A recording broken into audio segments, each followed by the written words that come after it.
Good morning. It's Wednesday morning and it's the 23rd of June this morning. We're hanging out with Paul this week. It would seems like with the help of John Stott, Paul addresses the Ephesian elders, Paul in Jerusalem, Paul the prisoner. Today, Paul the defendant. Paul the defendant. Suggested reading is Acts 25, verses 1 through 12. Acts 25, 1 through 12. Our lead-in verse for this morning is verse 8 out of that passage, where Paul says, I have done nothing wrong against the law of the Jews, or against the temple, or against Caesar. Luke enables us to follow Paul's three successive trials before the procurators Felix and Festus and King Agrippa II. He portrays him in two guises, first and negatively as a defendant, then secondly and positively as a witness. Before Felix, Paul vigorously denied the charge of sectarianism and of trying to desecrate the temple. He emphasized the continuity of his gospel with the Old Testament scriptures. He served the God of their fathers with a good conscience. He believed everything written in the law and the prophets. He cherished a firm hope in the fulfillment of God's promises about the Messiah. Not apostasy, but continuity summed up his attitude to Moses. Before Festus, who succeeded Felix, Paul rejected the charge of sedition. He had not been responsible for any breaches of the peace. So certain was he that he had done nothing against Caesar that he judged it necessary to appeal to Caesar in order to clear himself. He could say, quote, I have done nothing wrong against the law of the Jews or against the temple or against Caesar. Again, verse 8, which we led off with. Not anarchy, but loyalty summed up his attitude to Caesar. Before Agrippa and his queen Bernice, no fresh charges were produced.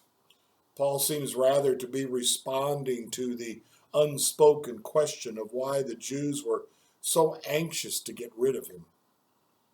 It had to do with his ministry to the Gentiles, to which, however, he was inescapably committed out of obedience to the vision and voice of Jesus. Paul's three defenses were successful. Neither Felix nor Festus nor Agrippa found him guilty. Instead, each indicated that he was innocent of the charges. Paul was not content with this, however. He went further. He proclaimed in court his threefold loyalty to Moses and the prophets, to Caesar, and above all, to Jesus Christ, who met him on the Damascus road. This was his self-defense. He was a faithful Jew, a faithful Roman, and a faithful Christian. It's important. The word would tell us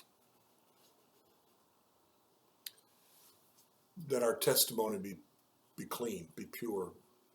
Matter of fact, that's what the apostles said when the church was asked to pick out seven men who would oversee the compassion fund, as it were. Pick out men of good repute, men of good reputation.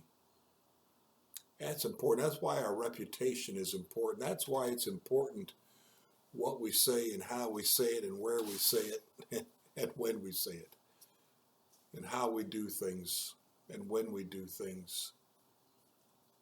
That even when our enemies accuse us, Paul would say in one of his letters, they'll be ashamed when they find out the truth is not what they claim. And that's what he's doing here. He's not arguing so much as he is defending the truth. Lies have been perpetrated against him. And it's interesting that the group that causes him the most problem are the religious Jews who don't like the fact that he's including Gentiles in all of this. You know what?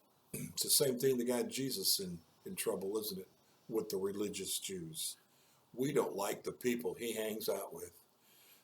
And sometimes we as Christians shy back from doing that because we don't want people to say those kinds of things about us, or we don't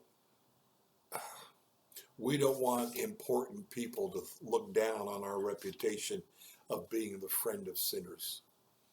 But if we're going to be like Jesus, if we're going to be like Paul, our commitment has to be to Jesus. Our commitment has to be to the gospel.